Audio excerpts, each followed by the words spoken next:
It's that time again, Our Town Live, where friends, family, people you know share with us their unique bits of wisdom. And now, here's Herb, your host, for another show. Our guest today is Shawn Sturges. His story started in the summer of 2004, when Shawn entered into his new life. He had just graduated from high school, turned 18, and was experiencing a puzzling sudden decline in vision. Before summer's end, his world turned black, literally black. The loss of his vision quickly resulted in a battle with depression, which often separated him from the rest of the world. After about a year of isolation, Sturges felt that the time to move on with his life was important for recovery. Shortly after that decision, he began to seek out healthy ways to cope with depression. So he found himself once again involved with martial arts, which he loved. He also entered into college, where he would later obtain multiple bachelor's degrees in business administration. What he learned was the discipline, perseverance, determination, and belief in one's own abilities that are needed to find success, which he later took to rock climbing. Shawn Sturges.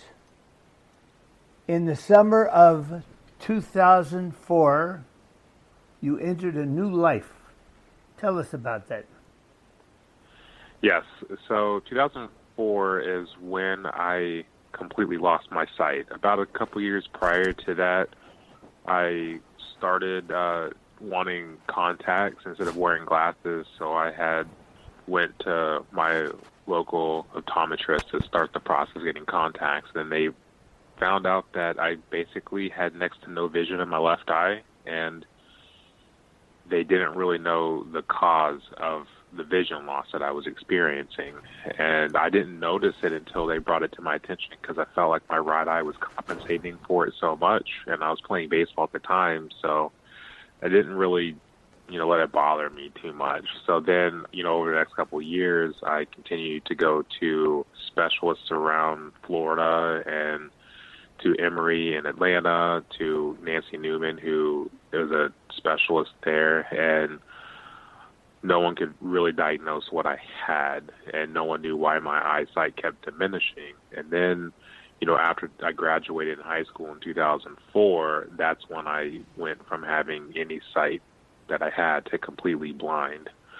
And from that point on, it was just transitioning into how do I live in this whole new life that I've been thrust into, and I didn't really know. I couldn't answer that. It was just, going with the flow and learning how to live as a blind man. Obviously, you were very active in baseball, you told me, football, martial arts. How have these activities affected you as far as possibly depression or whatever? What was your mental state? For me, right when I lost my sight and, athletics was stripped from me, I got severely depressed. And, it was the mixture of not being able to live a normal life, not being able to play baseball anymore or football, not, being able to be quote unquote normal.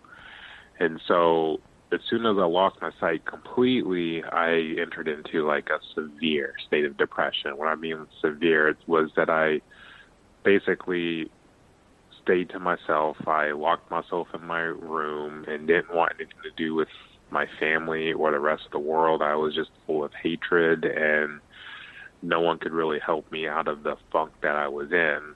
Eventually, my parents helped me through finding a therapist, and I went to therapy for a while, and I had started going to rehab for my vision loss, basically learning how to use technology and using my long white cane to get around, learning daily skills such as cooking and cleaning, and how to do all these skills that we learn from a younger age with sight to adapting them without sight. But during that whole time, I was just severely depressed, because no one wants to live with a disability. I mean, so many of us have disabilities, inside the disability community, and we learn to adapt to them, but it's a hard life. It's not easy.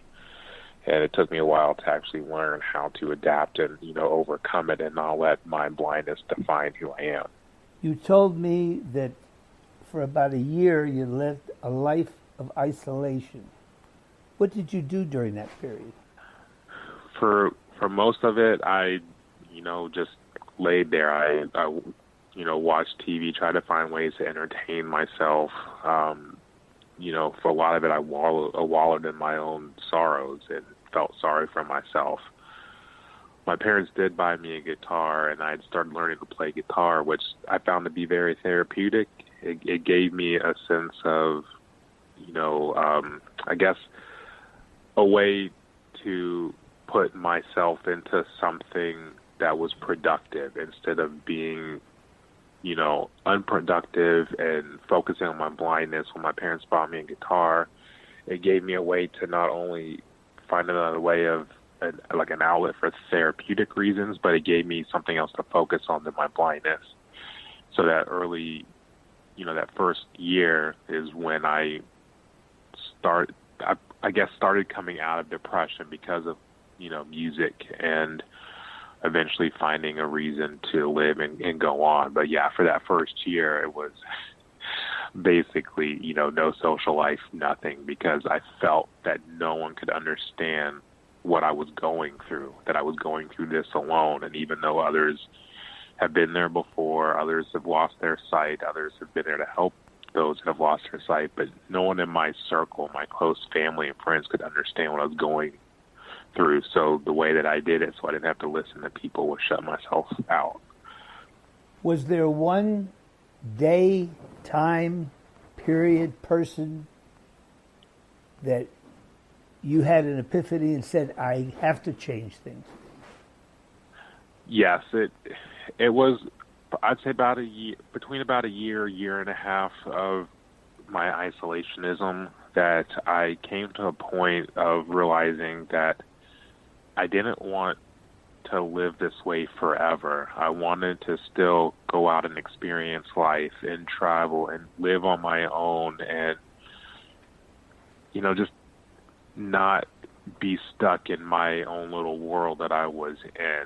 And despite knowing how hard it was going to be, it was the fact that, I wanted to go to college. I had all these goals and ambitions before I had lost my sight, that I wanted to still have them. And I thought to myself, there's no reason why I can't move forward. There's no reason why I can't still live a productive life. And so it basically took me getting to rock bottom to really find that I didn't want to live this way anymore. And it was almost like a light switch was flipped in my own mind, saying, after a certain point of being isolated, because I was never isolated, growing up. I was always around friends and family and doing different activities and traveling, and I wanted that again. And it was just the point of deciding, I can either let this situation define me and define the rest of my life, or I can define my own life despite my disability and not let my blindness be the determining factor of me finding happiness. And so it was about a year or so when I finally decided to not let my blindness rule me. Today, what's a typical day in your life? Well, today I actually work as a clinical coordinator for a company called Wellington Counseling Group here in Chicago, and I basically work with new clients finding, they're coming to see therapists and clinicians to help their own needs and find their own ways to overcome their issues. And so I started this job about 5 months ago now, and I do that every day. I'm on the phone, I'm talking to clients, and it really makes me feel happy that I can impart my experiences and really understand what someone's going through and service their needs to fit them with a clinician that's going to help them with their needs. Besides that, that's my work life. That's my professional life. I also enjoy rock and ice climbing, so I do a lot of traveling for that. But I'm usually working out or, going to a climbing gym and climbing in adaptive climbing groups. So, I mean, that's a typical day. I mean, my days vary. Usually I'm out traveling around, taking public transit on my own, whether it's the bus system or the train system here in Chicago, going to local restaurants and meeting up with friends. It's living a normal life. It's living a life that I wanted despite my blindness and, still traveling and getting around. I'd say that's basically like a typical day. I mean, an extraordinary day would be like all my ice climbing trips or my rock climbing trips when I, jump on a plane and meet people in different parts of the country, and then we just, go on weekend trips to go climbing. The first time you delved into rock climbing, were you scared? What was it like for you? Yes, it was.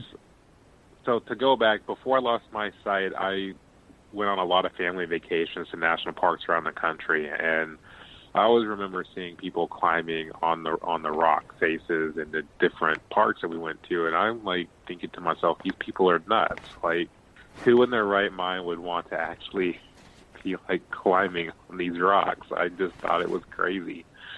But it took me, losing my sight and realizing that life is full of experiences, and you shouldn't let something that makes you afraid be the determining factor to not wanting to try it. So, fast forward all these years now that I had actually met a girl through an adaptive organization here in Chicago. When I moved here, it was like a support group that I was in for people with vision loss, and she was actually involved with adaptive rock climbing at one of our local climbing gyms, and she had told me about it and said, you should give it a try. And at first I was like, I don't know if I really want to get into climbing because I knew how it was. But then I kind of remembered, thinking to myself, like, why not try something new and live life? And so I had tried it, and I'd met up with the adaptive climbing group, which was out of Brooklyn Boulders here in Chicago. And then I got involved with them and started climbing with them basically every week for a few years. And I kind of fell in love with it. It was something that I'd never tried before, but then I got to the point where it was a way that I could find athletics again, a way to find myself, if that makes sense, because of being athletic myself when I was younger. It made it a way that I could still find exercise and find adventure and find joy and happiness. And so the fear that climbing brings was completely different because I kind of jumped into it and went into the unknown, and I fell in love with it. And it's been a part of my life ever since. How old were you when you first became blind? So I started losing my sight when I was 15, but I completely went blind at the age of 18. And 18, if you know, is like the point in someone's life when they're an adult and they get to go and experience life and be on their own and figure out who they are. And so at that, age of 18, adulthood, it was really hard for me. But, I lost my sight when I was 18, and that was even, a big reason for my depression because everything was stripped away from me. But yeah, it was 18 when I completely lost my sight. How old are you now? I am 33 at the moment. So I'll turn 34 this summer, and that's when I tend to mark my next year of my new life. And so I always consider that I've had two lives. I've had my life before my sight and my life after my sight. And so I haven't quite lived, half my life without my sight, but every summer is when I really, consider my, birthday, not only like my true birthday, where I'll be 34 this year, but, another birth into my new year as a blind man. What is, what is the main advice you would give people who are new to a disability? The one thing that I would really advise people is to take it in strides. When you first have a disability and you're first thrust into this new world, it's daunting, it's overwhelming, it's all-consuming, it's full of depression, it's not joyful, there's no happiness in it. But what I can say is that there is a light at the end of the tunnel as long as you're willing to put the work in. I mean, that goes for anything in life.